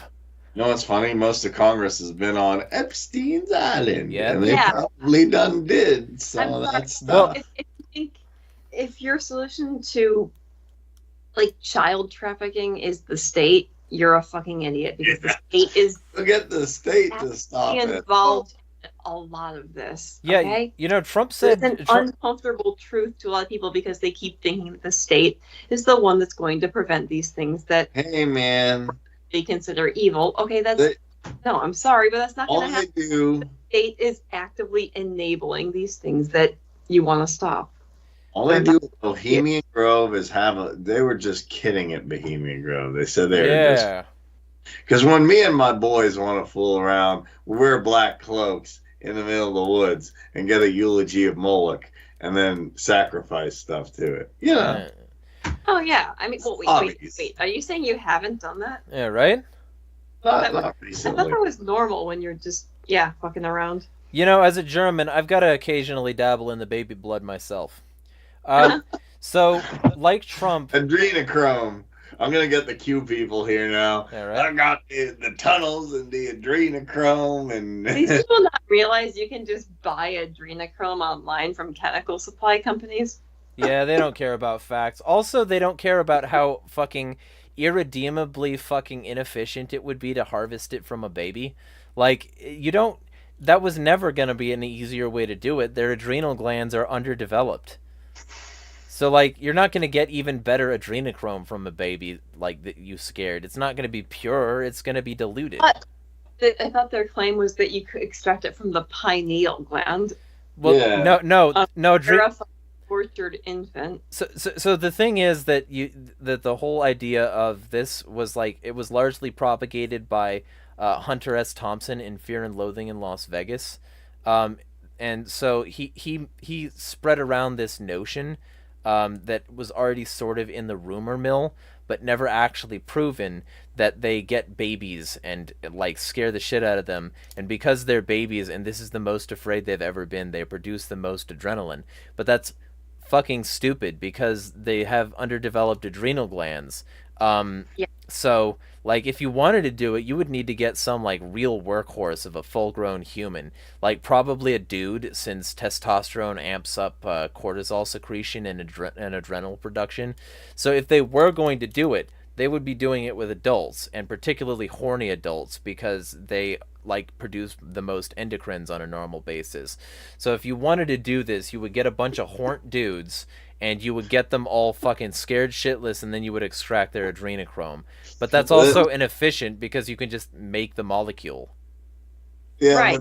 That's kind of fun. It's used only under certain circumstances, like it's from oxidized adrenaline, but like normally the body only produces very small amounts. Like, I just, as far as I know, like, I guess in high doses it has like psychosis-inducing effects. It does. Like, way back in the 50s, this was proposed as like a potential cause of schizophrenia. Maybe people who are schizophrenic are producing abnormally high amounts of it. This hypothesis kind of fell out of favor, but for one reason or another. But at the same time, it's not even that high an amount of it. It's just like a certain concentration. Your brain can't like dump it. But that's just the same thing as like, I've been fucking freaking out, and that's why I fucking like saw that shit, or like heard something that wasn't there, or something like that. It's something very common. It's why people have bad trips. So fucking, it's already happening. It doesn't matter. I don't know if scaring someone shitless will get them to produce abnormally high amounts of adrenochrome. Well, it's a byproduct after processing that recirculates, so. And so it'd be you're dumping huge amounts of adrenaline, you'll have higher adrenochrome levels as well. Yeah, and like it has to be prolonged. It can't just be like one. It has to be like. For a long time. You got to give him like PTSD, a torture factory or some shit.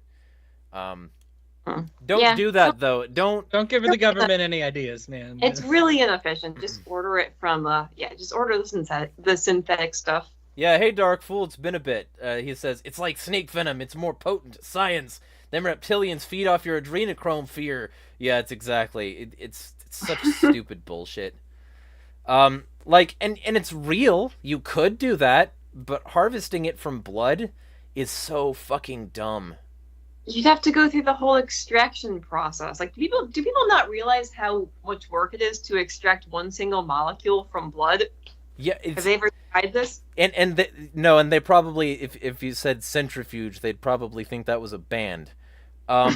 So yeah, fucking anyway. So moving on, like Trump, Project 2025 believes that the District of Columbia is infested with crime, and as such suggests authorizing the uniformed, I was about to say uninformed division, that would be funnier, the uniformed division of the Secret Service to enforce the law outside the White House and the immediate surroundings. So basically, it'd be like a super kind of martial law kind of deal in DC. If you're a resident of DC and you're in a radius of the Woot Hoose, you would be like subject to like way increased scrutiny. It'd be like a Constitution-free zone, but Constitution-freer in the District of Columbia. So, really fucked shit. Anybody got words? Washington, D.C. does not have the highest crime rate in the country. The reason they want it in particular is for the same reason Trump cleared out the protesters in order to get a photo op with his Bible. They want everything to look pretty, look calm, look in control. As soon as they see protesters, as soon as people see dissent, they're aware they're not alone. The power of sight is huge for human beings. We might know we're not alone statistically. I mean, libertarians will yell till we're angry in the face about things that but 90% of us agree. This, and this is evil. 90% of us agree. But you don't feel that until you see 90% of the people actually stand up and say it. And so what this is in effect, what they're trying to do is just provide a way so that 90% of the people could stand up. They could say something, but you won't ever see it. And that's bad. If it was genuinely about the crime and they genuinely thought this worked, they'd be cracked, they'd be wrong. But beyond that, they wouldn't deploy it to Washington, D.C. They'd deploy it to, Chicago, Detroit, yeah. Like other areas with actual higher crime rates than Washington, D.C. D.C.'s not great, but it's not the worst. San Diego. Oh, yeah. So the other half of that is that it makes it easier to protect. This is the thing that I really don't like about January 6th. Come on, guys, you made our jobs harder. They fucking went in there, they busted a bunch of shit up, and what's there now? High security, modular mobile fencing units, patrolling guards. Increased AI facial recognition cameras everywhere, drone presence, blah, blah, blah, blah, more police funding for the immediate fuck zone, and now we can't get laid in the White House, and it's all your fault. They didn't even bust shit up, though. That's the annoying part. They broke some windows, they broke some doors down. I guess, yeah, and one guy stole a lectern or something, and a couple people farted on Nancy Pelosi's desk. I think one person stole a laptop that they couldn't even get into because it was encrypted. Yeah, they stole a laptop, they stole a bunch of paperwork, but it was mostly like bullshit. And like they also busted up a bunch of shit. They damaged a bunch of property. That's one of the. Didn't they go into the main chamber and steal candy out of the drawer that was full of old people candies? Yeah, which I mean, based, but. I'm just saying, like the whole thing was such a fucking disappointment. Yes, like, I was eagerly watching. Like, okay, so I was at work when this was all going down, and like my stupid Democrat voting coworkers were all sitting there like all horrified, and I'm just sitting there eating a bag of Fritos, laughing my ass off. Why Fritos though? Because that was what the vending machine had. That was the best option available at the vending machine. All right, because I was about to say if you... I have a valid excuse for that one. Because if you prefer Fritos, like my sister prefers Fritos, but she's fucking weird. No, there are lots of things I would choose before Fritos, but those were the best option at the time for a snack while you're watching people storm the Capitol building. Just saying, the whole thing was so disappointing because I was waiting for something exciting to happen because they put up like a freaking gallows in Minecraft outside the building. Right. But yeah. But it was also a really little gallows, and it was never actually a gallows. That was always... I mean, it worked in practice, but still. But here's it looked momentarily like these people might actually do something, and they did not. Here was the fun part, and here's something that might blow your mind if you weren't aware. The gallows was never a human-sized. It was always small. They wheeled it out into the fucking shit, and then, like, they took a picture of that with the White House in the background and posted it to social media to make it seem... Or not the White House, the Capitol building, whatever the thing... Like, and so they made it seem like they had a big, like a normal human-sized gallows, but it was never that. And when they took that to court and actually proved that there was a picture of the guy standing next to it and it was, like, not remotely service-ready, that was part of the, like, proof that let these guys off the hook. So. Just saying it was disappointing. Yeah. Dark Fool says, those photos of Jan 6 were hilarious, though. Not downplaying the horrific shit like the death that happened.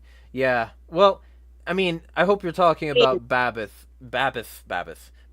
because, like, Babbitt at least was mostly fine. The fact that the cops died, but they died later of other shit is always a somewhat amusing anecdote to bring up. Desperately wanted there to have been deaths there so they could pretend so much bigger deal than it was. Yeah, like one cop died of a fucking stress-induced heart attack, and it's because he was obese. Right, gee. Maybe don't become a cop and don't be obese. Right. Old Brick says, the weirdest thing about Jan 6 was all the Capitol police officers that mysteriously committed suicide right after, before they could testify. Yeah, and also that guy who was totally not a Fed. So there's a bunch of shit. But that's maybe we'll do a Jan 6 in memoriam at some point. Yeah, February 6th. Yeah, we'll do it. We'll plan that. We'll plan it several months in ahead and then forget about it on the day of. So the last section of the Lau enforcement section is that it proposes using active duty troops to arrest drug smugglers across the U.S. or along the U.S.-Mexico border. NYT reported that invoking the Insurrection Act to allow the military to perform law enforcement was, quote, too radioactive to gain a consensus among the conservatives involved in Project 2025, end quote, though it was supported by related organizations such as the Center for Renewing America. WAPO reported in 2023 that such discussions were taking place, led by Jeffrey Clark, who has been charged with illegal election interference. The Heritage Foundation denied the project had any such plan. Trump has voiced support for using active duty military to arrest illegal immigrants, suppress protests, and fight crime in Democrat-run cities. So, any words on those? Other than how much of a nerd the name Jeffrey Clark sounds like? Yeah, pretty much. Hody? Can you repeat that? I just think the military, anytime you're able to access the military better as the president, is not good. We have seen how presidents use the military to help themselves. America does it all the time. Making that even more accessible is certainly not a direction we want to go in. I think it's hilarious that even in this, that they say this was too radioactive for some of our constituents, to let us know that like the majority of us are cool with like immediate National Guard deployment, but we can all agree, at least to some degree, that, you know, the president should have access to some kind of personal army if he needs it. No, like I said, this is just, I mean, we say it all the time, but this is just another thing that's going to blow up in your stupid face. Like, fascism. Another thing that is going to be used against you. Like, oh my God. I don't know how many times can we teach you this lesson, old man? Like, God, this will be used against you. It's just another instance of fascism. So, but they've been like, conservatives have been trying to, like, they've been conditioning themselves to be like okay with martial law for a while. Like, with the QAnon psyop, like, people were being systematically conditioned that, oh, there's going to be blackouts, but that just means that the military is taking power, and that's a good thing. You want the military and oh my God, no, shut the fuck up. Well, the real truth is that they're only opposed to it when it's a blackout. If it was a whiteout. So, all right, we're edging on 2 hours here, and it's almost midnight in Roseville, so we'll just, I don't know where Kareem is. I think he died. He's in my time zone, but I'm just gonna say, yeah, it's not good to be edging for 2 hours. Yeah, well, you know, sometimes you just gotta goon. It's you know, you can't always do the Spoot challenge. The Hyperloop is way over there in Vegas. I don't want to make the drive, you know? So I'm gonna have to edge until then. I gotta like avoid like spilling my holy seed until the Mecca journey is complete. You're only like a few hours away, right? It'd be probably by a car. It'd probably be about like 6 or 7 hours away with fast driving. Probably a full half day if I was like driving at normal speeds, I think. So. I mean, that teaches you restraint, I guess. Yeah, right. You gotta choose between letting it out on the road or letting it out in the tunnel. So with that. If there's anything that the chat wants to bring up before we call it for the day, if not, we'll be talking about cults, I guess, on Thursday. So we'll be doing that, and then there will be another the actual last Project 2025 breakdown stream on Sunday, the next at 8 p.m. Eastern, so 5 p.m. Tit time. So with all that being said, if there's anything you want to talk about in the chat before we wrap, you know, feel free. So Dark Fool's like, ooh, you're speaking my language on cults. Yeah, we're going to talk about like various cult conditioning models, things like that they have applied in the past, like various cults, because that sort of came up in this thing that they're building a cult around Trump and using the bite model in order to do that. So we'll be bringing that up with regards to politics and sort of cross-applying it to things like that and blah, blah, blah, blah. So, and by the way, we mean cults, not a cult. So, just because I can see you're waving them, you're waving them stars. Old Brick says, good show. I hope to catch the next ones. Well, like, share, and subscribe. If you wanna piss off both the Republicans and the Democrats, this is the stream. You know, this is the channel. If you wanna put hair on their tits, you can do that. But with that, associate with us, you're gonna have lots of enemies. Yeah, because anybody who positively associates with me is in a cult. You know. On my Twitter, like Insanity is Free and various other places, I just call myself a cult leader because like there was enough people who piled out of the woodwork to tell me that anybody who positively associates with me is in a cult. So I'm like, okay, fine. Even though my cult teaches people like proper fucking like healthcare fucking mentalities, teaches people to be individualists, stay fit and healthy and eat properly. Yeah, it's such a cult mentality. I mean, as long as you don't eat the chili dogs, you'll be fine. Well, that's just that, if you want true power, you must. But like if you don't, then that's cool. With that being said, Kareem I think died, so we'll be doing Hody first and then Rose for wrap-up statements. Unfortunately, I don't know if I can make either of the streams. I got like book clubs and stuff coming up, but I hope to. It'll be good to know about cults regardless. Final thoughts. Really, here's it simply. You shouldn't be flirting with the stuff that Project 2025 wants to do. I would challenge you to become the kind of person where if somebody accused you of it, it's laughable. We had some like lively debate beforehand about people that turned out to be purchased by Russians, right? Like, and a lot of people are like, "Oh, big surprise! We've been saying this ahead of time. They've been spouting off misinformation. They get fact-checked constantly. They're like a once-a-day community notes kind of thing. Why are they lying? Turns out it's about the money. Okay, that makes more sense now. The thing is a lot of people held on to them as free thinkers or as people that were worthy of your time or the liberty community's time just because they made you think differently. Even if they struggled with honesty, that at least they made you think differently.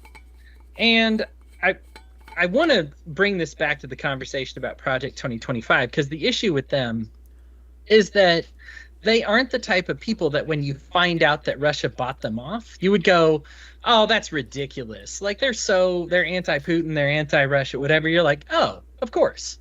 It makes a lot of sense now." Right? The thing is about Project 2025 and Trump is they do want some of these nutty things. And even Trump has been like, yeah, some of this stuff is like extreme even for me. But Trump is not the type of person that makes you read Project 2025 stuff and go, "That's insane." He would never do that. He's not that kind of person. We already have evidence of him doing these kind of things. He's friends with these type of people. Many of these people served on his administration before. They may serve on his administration again. They spoke at the convention. They're still his friends. They still meet him for meetings at Mar-a-Lago. Like, they are still all connected. And so the issue is, I understand like why libertarians are allergic to guilt by association. Because yes, the government employs various tactics to make you feel bad or look stupid. But if you have been like Russian sympathetic, you did this you made yourself look stupid, and then the curtain getting revealed makes people go, "Oh, that's why you're a moron. You're a Russian asset. Now I get it." With Project 2025, the thing is Trump doesn't live a life that makes me go, "Oh, come on. Oh, please. That's so ridiculous." Like anybody would want to do that. Listen, I have friends that some are pro-violence. Like I'm a pacifist, but some are pro-violence. And some are pro Hamas. I have some that are Zionists. I have friends that are Republicans and Democrats that are kind of standard. I have some that support the Russian side of the war, Ukraine. I have some that support NATO. I basically we all have friends with bad positions.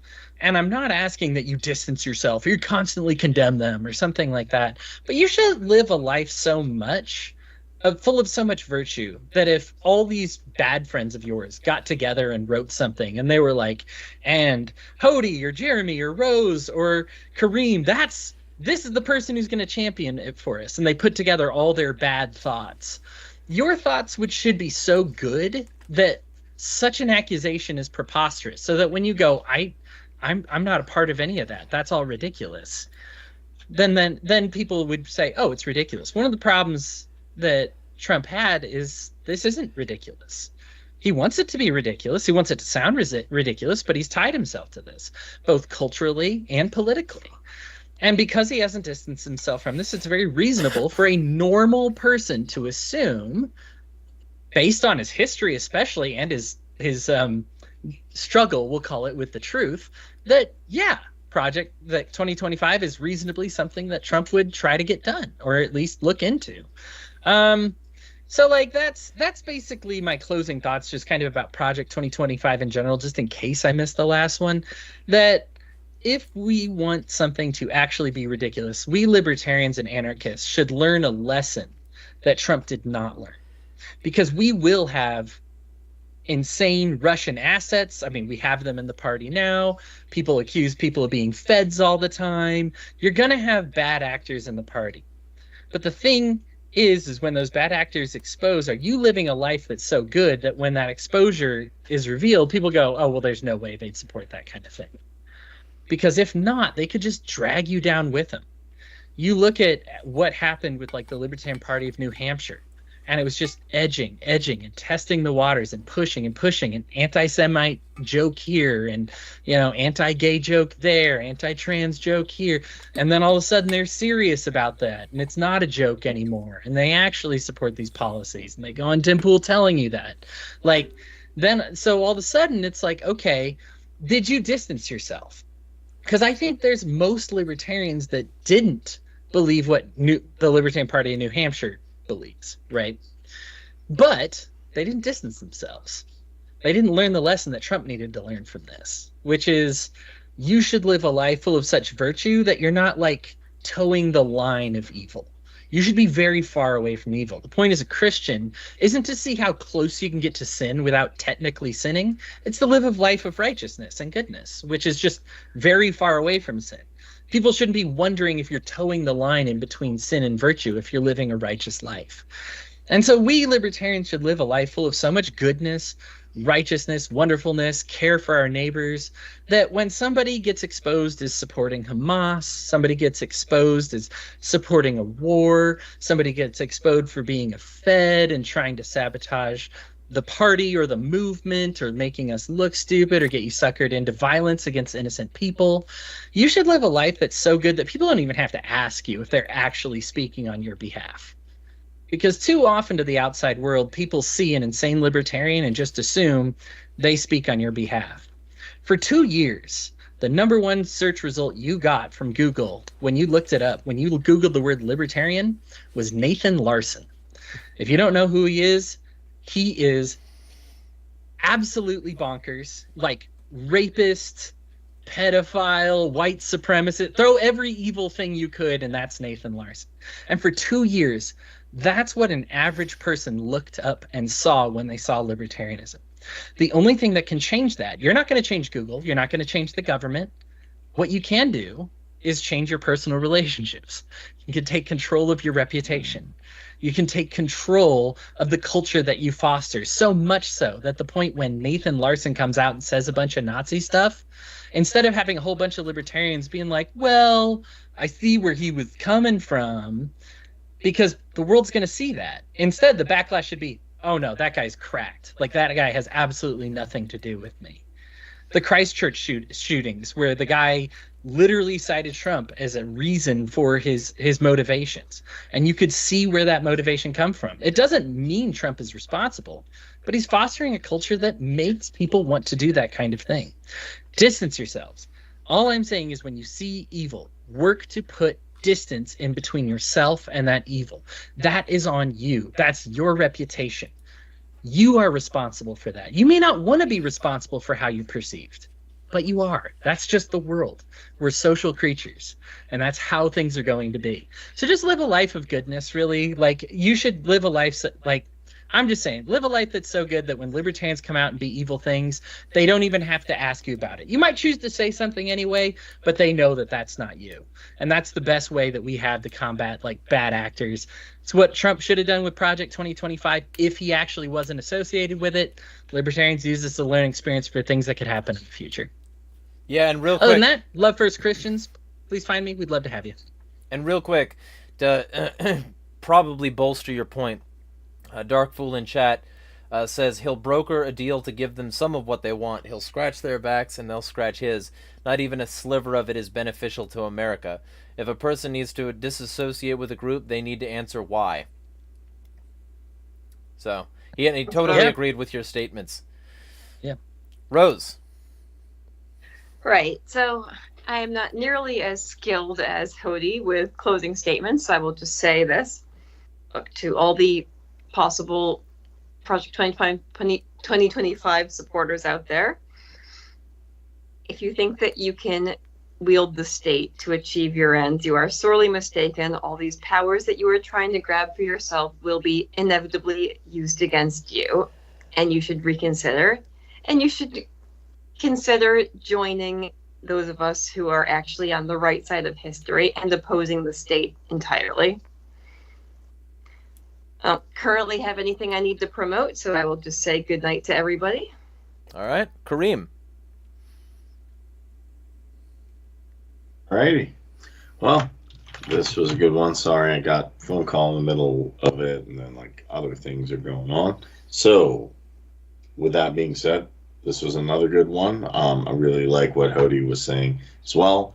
It's not a contest of, hey, who's going to be the representative of libertarianism.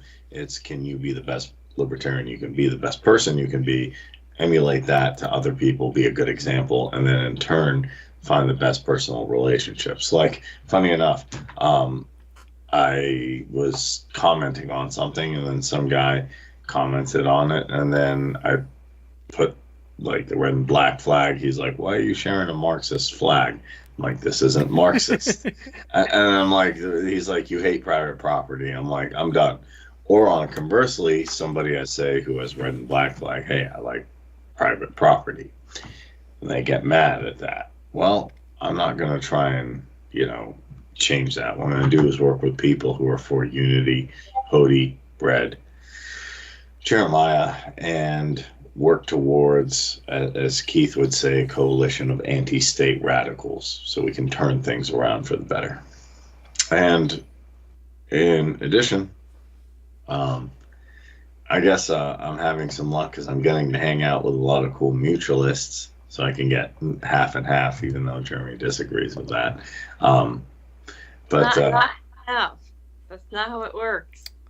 It does to me, because it does in my interpretation. We'll have a stream at some point. But an actual base mutualist, and then we can have a mutualism stream. Yeah, we'll get Kevin, Con, and ThoughtNat. Those are the mutualists I know. But I'm going to actually go on Con's spaces after this. He's a guest here. You might know him. Yep. Yeah, he's been on stream with us. Yeah, so I'm going to pop on his spaces. He invited me. He saw my debate with Liquid Zulu. He said it was good. I think Liquid Zulu was, as usual, a dishonest hack, and that Liquid Zulu, if he had any credibility, would drop the emotional loading fucking fallacious notepad app that he has up while his audience is getting primed by that, so that they can dogpile people in a heavily censored chat, so that he can foment an echo chamber before he unleashes his audience on you like a pack of dogs. I didn't appreciate that. I thought that stream could have gone way better if it was handled by somebody who actually had an interest in rigorous dialogue and an actual debate. Debate should be moderated. It should have timing rules, etc. So if what you're saying is, if he had any balls, he would challenge you to a debate with an actual unbiased moderator. If Liquid Zulu ever for some reason fucking sees this stream, and he decides that he wants to debate me, he can debate me on environmentalism in exactly 1 month, right before the election. We can talk about it November the 1st, fucking 5 days, somewhere in there. So 2 things. I'm in his server. I don't have a problem with him. I disagree with him on stuff, but that doesn't mean I have a problem or I want to fight with him. I have substantial and format issues with everything he does. No, here's the thing. If you reach out to him on Discord, that's all I did. Say, hey, Liquid Zulu, here's who I am. I want to debate. He actually probably will debate you. I won't do that. If somebody else wants to share this video with him, that'll be more antagonistic, so it'll amuse me more. But it'll have to be an actual moderated, timed, actual debate format without his dumb notepad up. So we'll see if he's willing to do that. I'll ask him, hey, you want to do a debate? No notepad, and we'll get a moderator and do it on environmentalism, correct? Yeah. Okay. So Zulu versus insanity is free. Let's go.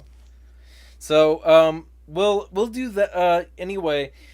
The general vibe for today is Project 2025 is a fascist trap for anybody who wants like to return to a previous, more white, more Christian, more conservative timeline that never actually existed, where everything was perfect and glorious and awesome, because the blacks and women couldn't vote. Those things are the mentalities that are preyed upon by culture war garbage like this, and it's the reason it's so jingoistic, and we've got to get the troops on our side, and we've got to, like, run this shit like a fucking cult, because that's exactly what it is. It is the cult of 40. It is the cult of 45 moving against the tides of, like, any sort of modern thought. And it's Trump using this sort of mentality of reflexive knee-jerk anti-culturism in order to manipulate people against his political opponents while not actually being substantively more libertarian or better than they are. So that's my statement about Project 2025. It is a fascist disease and a stain on anything it touches. And Trump is definitely lying when he tries to distance from it. Everybody involved with it is like somebody he was working with, or somebody who was working with somebody he was working with. The people involved in his actual campaign are writing books promoting the same shit.